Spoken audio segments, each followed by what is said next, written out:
وتوصلنا اللحظة ببلاغ للديوان الملكي مما جاء فيه. لقد سبق لجلالة الملك محمد السادس نصره الله أن بادر بالإسراع بعد 48 ساعة من الإعلان عن نتائج الانتخابات التشريعية ل7 أكتوبر 2016 بتعيين السيد عبد الإله بن كيران رئيسا للحكومة.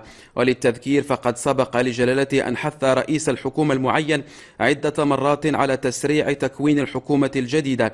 وبعد عودة جلالة الملك أعزه الله في حفظ الله ورعايته إلى أرض الوطن بعد الجولة التي قادته إلى عدد من الدول الإفريقية الشقيقة، أخذ علما بأن المشاورات التي قام بها السيد رئيس الحكومة المعين لمدة تجاوزت ال5 أشهر لم تسفر إلى حد اليوم عن تشكيل أغلبية حكومية، إضافة إلى انعدام مؤشرات توحي بقرب تشكيلها.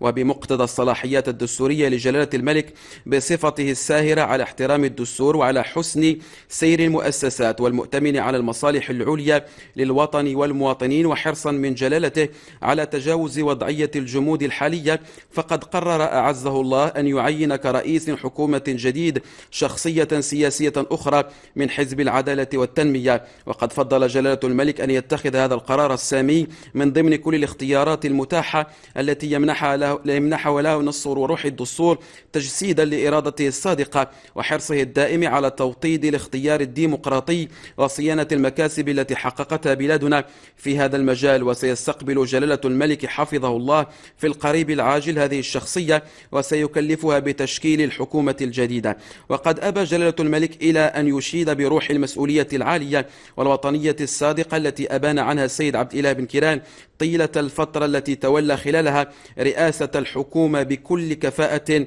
واقتدار ونكران ذات.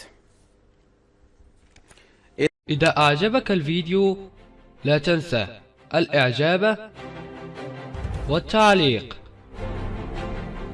ولكي يصلك كل جديد اشترك الآن.